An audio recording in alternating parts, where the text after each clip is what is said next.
अब question number 6 का सब क्वेश्चन 1 देखते हैं. The inequalities x1 greater than equal to 0 and x2 greater than equal to 0 are represented by one of the graphs shown below. अब instead of x and y we have x1 and x2.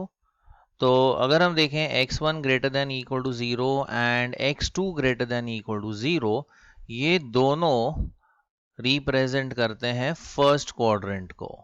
सो हमारा जो feasible reason है वो होगा first quadrant में. अब यहाँ तो फर्स्ट क्वाड्रेंट में शेडिंग नहीं दी हुई है, ये जा रहा है फोर्थ क्वाड्रेंट में और ये जा रहा है सेकंड क्वाड्रेंट में, तो ऑप्शन ए गया. ऑप्शन बी अगर हम देखें, यस, यहाँ पर ये फर्स्ट क्वाड्रेंट का शेडिंग है, ये भी फर्स्ट क्वाड्रेंट का शेडिंग है, तो इसका सही आंसर होगा option B, since x and y or x1 and x2 lie in the first quadrant. अब अगला क्वेश्चन देखते हैं. The region is expressed by, तो हमारा ये फीजेबल रीजन दिया है और ये किस इनइक्वालिटी को रिप्रेजेंट करता है वो हमें देखना है. शेडिंग इसके ऊपर की तरफ दी हुई है. So let us consider a point in this region, say 1,1, right, ये 1 और यहाँ पे 1, से दिस इज द पॉइंट 1 1. देखते हैं किसको सेटिस्फाई करता है. Now 1 minus 1 is 0. Is 0 greater than 1? No. So option A is out. 1 plus 1 is 2. Is 2 less than 1? No. Option B भी नहीं हो रहा है satisfy. Then 1 plus 1, that is 2. Is 2 greater than 1? Yes. So इसका सही answer है option C.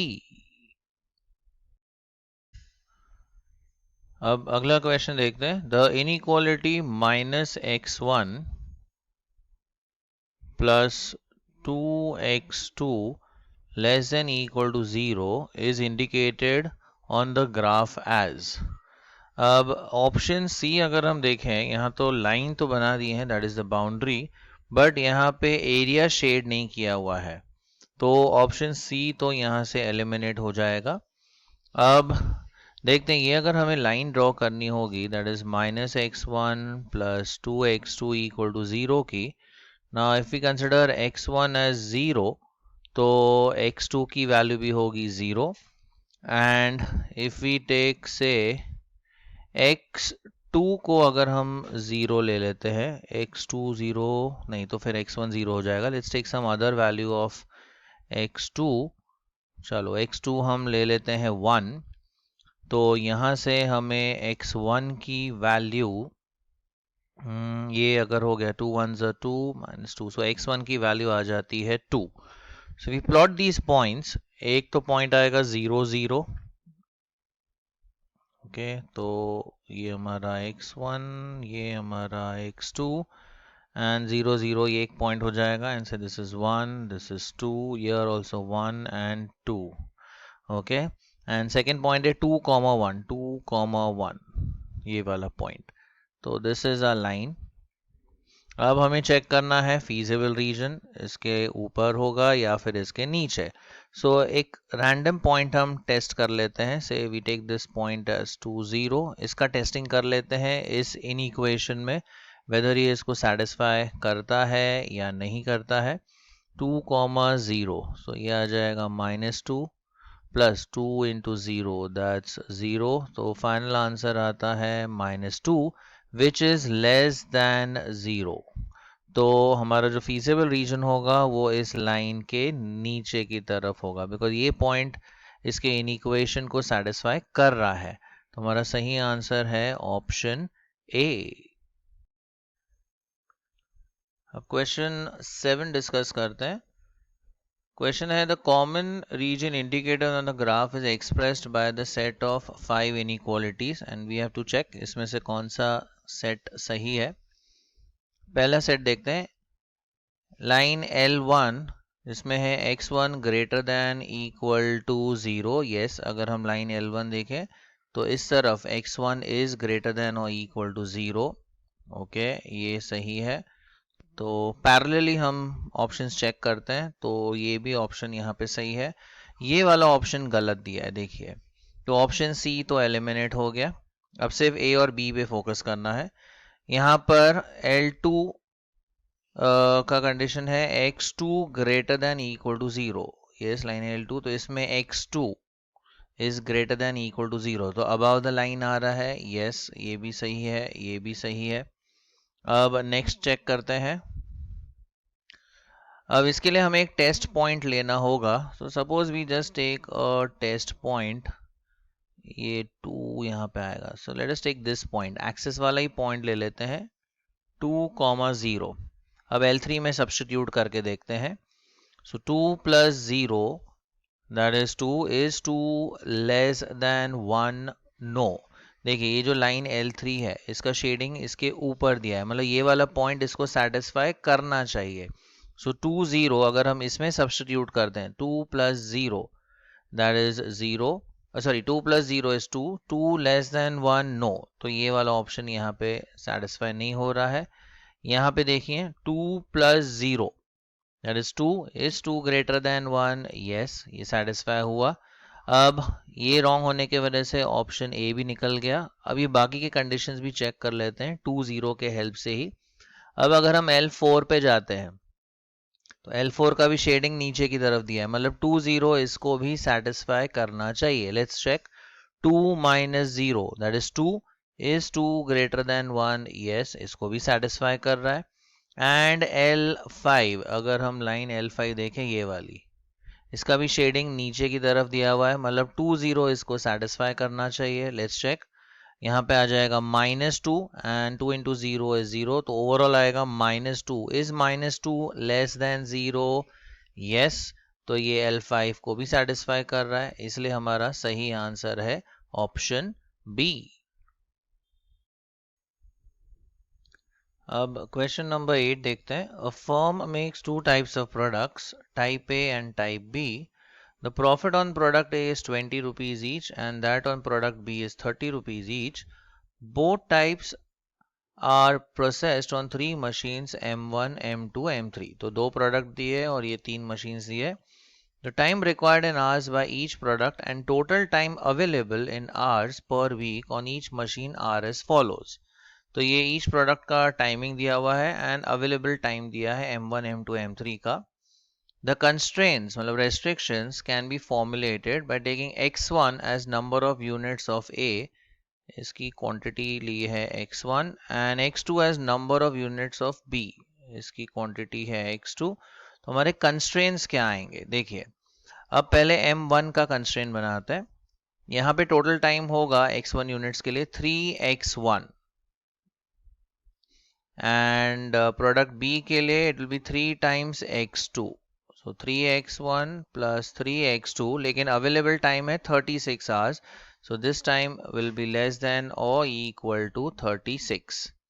अभी machine M2 का हम constraint लिखते हैं 5 times x1, this will be for product A, 2 times x2, so plus 2 times x2, तो ये total time हमें चाहिए on machine M2, लेकिन available time है 50 hours, so that will be less than or equal to 50. And M3 का restriction होगा 2x1 plus 6x2, again less than equal to 60. And obviously x1 and x2 cannot be negative, इसलिए हम लिखेंगे x1 and x2 both are greater than or equal to 0. तो अगर हम option check करें, यहाँ ग्रेटर देन दिया है, यहाँ पे तो कुछ और ही कंडीशंस है, तो इसका सही आंसर अगर हम मैच करते हैं तो सही आंसर आता है ऑप्शन सी। अब क्वेश्चन नंबर 9 देखते हैं। The set of inequalities L1, L2, L3 दिया है एंड यहाँ पे दिया है x1 greater than equal to 0 and x2 is also greater than equal to 0 is represented by, इनका जो कॉमन फीजिबल रीजन है वो कौन सा होगा। अब x1 and x2 greater than equal to 0 indicates कि हमारा फीजिबल रीजन फर्स्ट क्वाड्रेंट का है। तो अगर हम देखें A, B एंड C सब में फीजिबल रीजन फर्स्ट क्वाड्रेंट का है, लेकिन एरियाज अलग अलग दिए हुए हैं। So let us check which is that common area. तो सबसे आसान पॉइंट अगर हम देखें तो ओरिजिन के साथ हम ये सब का टेस्टिंग कर सकते हैं एंड यूजुअली अगर सारे इनइक्वालिटीज़ ये जो कंस्ट्रेंट्स है इसमें अगर लेस देन होता है तो mostly the feasible reason is the corner most area, मतलब ये वाला, but not always, it depends on the slope of the line also. तो चलो इसको हम टेस्ट करते हैं ओरिजिन के साथ, say 0 0, let us check. 0 plus 0 0, 0 less than 12, yes origin इसको सेटिस्फाई कर रहा है। Then 5 zeros are 0, 2 zeros are 0, is 0 less than 50, yes इसमें भी सेटिस्फाई हो रहा है। एंड 0 प्लस 3 टाइम्स 0 है 0, इज 0 लेस देन 30, यस ये भी सेटिस्फाई हो रहा है। तो हमारा सही आंसर होना चाहिए ऑप्शन बी। अब अगर हमें ये वाला वेरीफाई करना है वो भी हम चेक कर सकते हैं। Let's check. अब यहाँ पे कोई पॉइंट ले लेते हैं, सपोज ये, let us take a random point say 0,15, ये एक्सिस पे एक पॉइंट ले लेते हैं। अब 0 plus 15 is 15 less than 12, no. तो यहीं से पता चल जाता है कि हमारा ऑप्शन ए तो नहीं आ सकता। और इसका भी हम चेक कर सकते हैं, यहाँ पे कोई पॉइंट ले लेते हैं लेकिन यहाँ कुछ नंबर्स दिए नहीं है, तो इसी को हम रेफर कर लेते हैं। ये 20, ये 10, ये 25 एंड से दिस इज 12, दिस इज 24। तो एक रैंडम पॉइंट यहाँ पे ले लेते हैं, से 12 एंड से 25, ये वाला पॉइंट ले लेते हैं 12,25। चेक करते हैं ना, 12 प्लस 25 ओवरली टोटल 12 से ज़्यादा ही होगा, तो इसलिए ऑप्शन सी भी नहीं आएगा। तो इसका सही आंसर है ऑप्शन बी। अब क्वेश्चन नंबर 10 डिस्कस करते हैं। The common region satisfying the set of inequalities, ये इनइक्वालिटीज हमें दी हुई है। पहला दिया है x is greater than equal to 0, y greater than 0, sorry greater than equal to 0। अब ये कंडीशन से ये पता चलता है कि हमारा फीजिबल रीजन फर्स्ट क्वाड्रेंट का है। तो यस, ये तीनों ऑप्शंस में फीजिबल रीजन फर्स्ट क्वाड्रेंट के दिए हुए हैं। और बाकी के इनइक्वालिटीज हमें वेरीफाई करने होंगे। Let us focus on this diagram. इस फीजिबल रीजन में हम एक पॉइंट कंसिडर करते हैं, से 3,2। So let us check 3 2। अगर ये सबको सेटिस्फाई कर गया तो ये हमारा फीजिबल रीजन होगा। Let us check. 3 plus 2 is 5, yes 5 is equal to 5, तो ये तो सेटिस्फाई हो रहा है।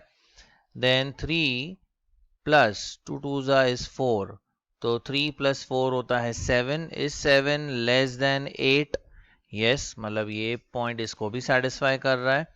And 4 3 is 12 and 3 2s is 6, so 12 plus 6 is 18, is 18 greater than 12, yes।